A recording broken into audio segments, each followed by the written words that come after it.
أعوذ بالله من الشيطان الرجيم بسم الله الرحمن الرحيم وإذ واعدنا موسى 40 ليلة ثم اتخذتم العجل من بعده وأنتم ظالمون۔ سورة البقرہ آیت نمبر 51۔ وَإِذْ اور جب وَعَدْنَا ہم نے وعدہ کیا موسیٰ علیہ السلام سے 40 لیلتاً راتیں، ثم پھر اتخذتم تم نے بنا لیا العجل بچڑا من بعد ہی اس کے بعد وَأَنْتُمْ ظَالِمُونَ اور تم ظالم ٹھہرے۔ اور جب ہم نے موسیٰ علیہ السلام سے 40 راتوں کا وعدہ کیا تو تم نے ان کے پیچھے بچڑے کو معبود بنا لیا اور تم ظلم کر رہے تھے۔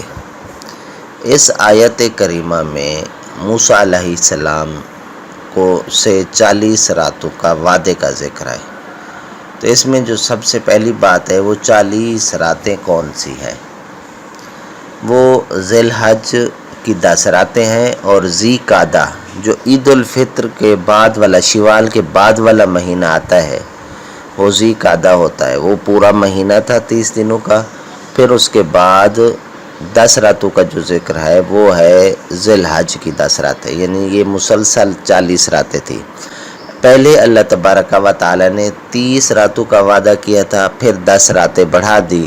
تو اللہ اسی مضمون کی ملتی جلتی آیت پارہ نمبر 9 میں سورۃ الاعراف میں یہی بات کہتا ہے کہ ہم نے موسیٰ علیہ السلام سے 30 راتوں کا وعدہ کیا تھا، پھر ہم نے 10 بڑھا دی تو وہ پوری 40 ہو گئی۔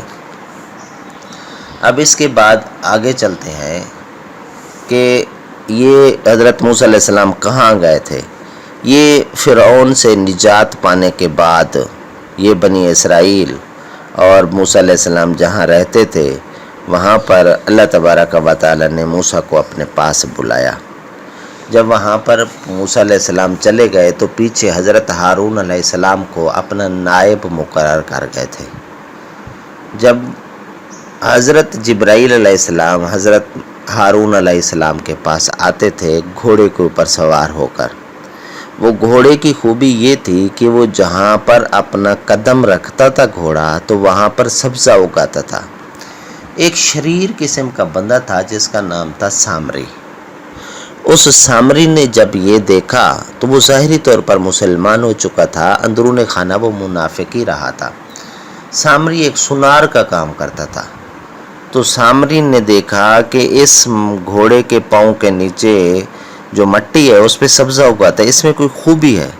تو اس نے جو سونا اکٹھا کر رکھا تھا بنی اسرائیل نے، جو ادھار لیا ہوا تھا قبطیوں سے، فرعون کی قوم سے، فرعون غرق ہو گیا، قوم ختم ہو گئی، وہ سونا بنی اسرائیل کے پاس رہ گیا تھا۔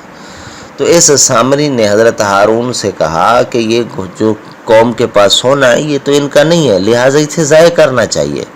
تو انہوں نے وہ سونا ضائع کرنے کے لیے زمین میں دبا دیا۔ اب وہ جب سونا زمین میں چلا گیا تو سامری نے رات کے وقت اٹھ کر وہ سونا نکال لیا۔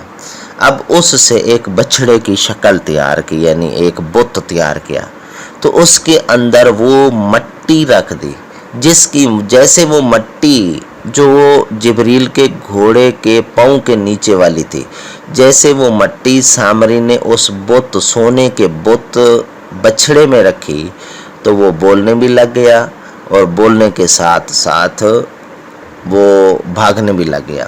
تو اس میں یہ دو چیزیں پیدا ہو گئی۔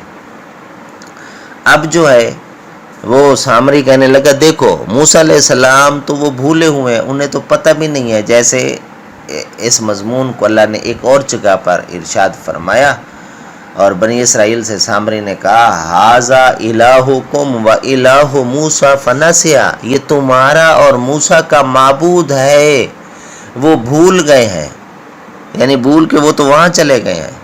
تو لہٰذا یہ ایک بات، یہ بگاڑ کیوں پیدا ہوا؟ یہ قوم ساری کی ساری اس بت کو، اس گائے کے بچڑے کو معبود بنا کر اس کی عبادت کرنا شروع ہو گئی، جو سامری نے یہ سارا کچھ گل کھلائے تھے۔ ایک بات یہاں پر، ایک اور بھی بات ہے جو قابل ذکر ہے کہ حضرت موسیٰ علیہ السلام جب 40 راتیں وہاں گئے تھے تو وہ تو آئے نہیں تھے ابھی، تو یہ پہلے بگاڑ کیوں پیدا ہو گیا؟ اس کا جواب یہ ہے کہ وہاں پر دن اور رات کو 2 دن شمار کیے جاتے تھے، تو 40 راتوں کا وعدہ تھا، تو جب 20 دن گزرے، 1 دن اور 1 رات، تو انہوں نے کہا 40 پوری ہو گئے، موسیٰ علیہ السلام آئے نہیں، یا تو وہ فوت ہو گئے یا کوئی اور پرابلم ہے انہیں کتاب میں، یہ لہذا اللہ نے ہمیں ڈائریکٹ ہمارے پاس یہ بچڑا ہی بھیج دیا، اسے بھی تسلیم کر لو۔ تو لہٰذا اس طرح یہ بات ہوئی، اور ان کے جانے کے بعد یعنی موسیٰ علیہ السلام کے جانے کے بعد انہوں نے بچڑے کو معبود بنا لیا۔ وَأَنْتُمْ ظَالِمُونَ، آخری جملہ ہے، اور تم ظلم کر رہے ہو۔ یعنی ایک بات ذہن میں رکھ لیں بھائیوں کہ جب بھی تم اللہ کو چھوڑ کر کسی اور طرف متوجہ ہوں گے تو آپ ظالم قرار پائیں گے، یہ اللہ کا فیصلہ ہے۔